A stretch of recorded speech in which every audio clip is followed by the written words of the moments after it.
A regulamentação das redes sociais no STF surgiu com dois casos que começaram lá na primeira instância. Um caso envolvia o Facebook e o outro o extinto Orkut. Ambos foram condenados a pagar indenizações porque não excluíram conteúdos quando foram notificados pela parte interessada. E para tentar reverter essas condenações, as plataformas foram recorrendo, até que o processo chegou ao STF em 2017. As plataformas alegam que não tinham obrigação de excluir os conteúdos porque até então não havia decisão judicial determinando a remoção. E de fato, a lei conhecida como Marco Civil da Internet diz no artigo 19 que o provedor de aplicações de internet somente poderá ser responsabilizado civilmente por danos decorrentes de conteúdo gerado por terceiros se, após ordem judicial específica, não tomar as providências. Só que para o STF, desse jeito está errado.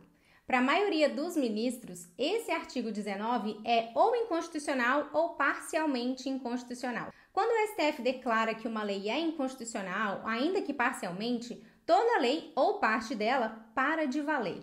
E se o artigo 19 é parcialmente inconstitucional, as plataformas deverão agir para excluir determinados conteúdos, independente de decisão judicial. As plataformas passam a ser responsáveis pelo que as pessoas postam e, por conta disso, devem monitorar o conteúdo. E se alguma coisa que não deveria for postada, as redes sociais podem ser condenadas a indenizar. O STF pode declarar que uma lei é inconstitucional e ele já fez isso diversas vezes. Não é esse exatamente o problema. A questão é que o controle que o STF faz das leis se esgota no momento em que ele declara a lei constitucional ou inconstitucional. Mas no caso do julgamento das redes sociais, os ministros estão indo além. E é por isso que dizemos que eles estão regulamentando as redes sociais. Eu vou dar um exemplo que é para a coisa ficar mais didática. Imagine que exista uma lei que diga: jornais só podem ser responsabilizados por calúnia se houver uma decisão judicial mandando retirar a matéria e os jornais não retirarem. Aí alguém entra com uma ação, o caso chega até o Supremo e o Supremo decide que essa regra é inconstitucional. Muito bem, se a lei cai, os jornais passam a ser responsabilizados por não retirarem o conteúdo, mesmo sem ordem judicial determinando a remoção. A remoção deveria partir, então, do próprio jornal. Mas agora imagine que, além de derrubar a lei, o STF também decida que os jornais devem remover qualquer reportagem que contenha críticas a políticos, denúncias de corrupção sem comprovação imediata ou comentários considerados ofensivos. Nesse momento, o Supremo não está apenas julgando uma lei, ele está legislando, ele está criando regras, estabelecendo uma lista de temas que podem ou não ser veiculados pelos jornais.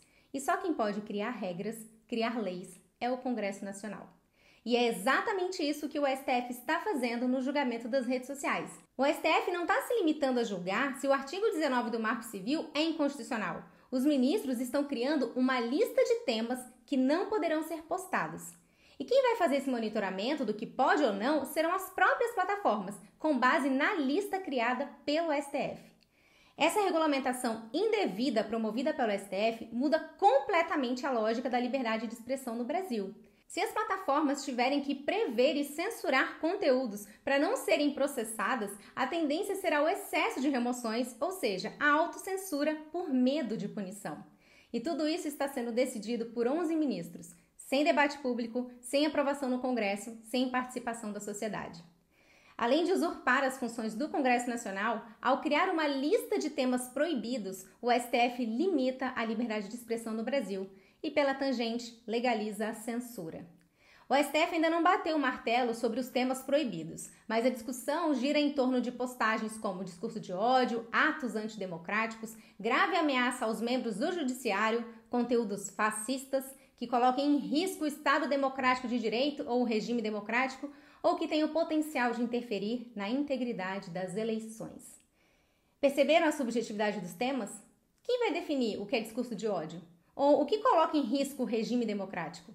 Lembrando que escrever com batom numa estátua já levou uma mãe a ser condenada a 14 anos de prisão por atentar contra o Estado democrático de direito. E dias atrás, o STJ condenou 2 jornalistas e a revista Isto É a indenizar o ministro Gilmar Mendes em R$ 150 mil por danos morais por uma reportagem publicada em dezembro de 2017. O relator do caso disse que a matéria está permeada de ironias e insinuações que se voltam nitidamente contra a pessoa de Gilmar Mendes e que não se deve confundir liberdade de imprensa ou de expressão com irresponsabilidade de afirmação. Ironizar conduta de juízes passou a ser critério para condenar jornalistas. Será que podemos esperar o mesmo em postagens nas redes sociais? É uma pergunta retórica. O fato é que os ministros, sem terem recebido um voto sequer, estão decidindo que modelo de sociedade o Brasil deve ter, o que pode ou não ser dito nas redes sociais. Como bem disse Hayek, a missão do juiz é aplicar a lei, não fazer justiça segundo seus próprios critérios morais. Mas isso é só o começo. Se eles podem censurar postagens, por que não poderão censurar livros, músicas? Daqui a pouco, eles estarão dentro das nossas casas dizendo como devemos colocar a comida no prato. O fato é que o STF já formou maioria pela inconstitucionalidade de parte do artigo 19 do Marco Civil, e agora a discussão é só o limite da censura. Ao impor às plataformas o dever de monitorar as redes sociais, o próprio STF enfraquece o nosso Estado de Direito ao conceder excessivos poderes censórios aos provedores de internet. Todos os usuários brasileiros estarão à mercê da política de monitoramento e a remoção de conteúdos acontecerá sem o crivo do contraditório e a ampla defesa, que são garantias constitucionais em um Estado de Direito. E ao final restam duas perguntas.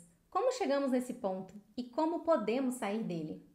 Chegamos até aqui por conta da omissão do Senado, que é a instituição que poderia frear os avanços do STF.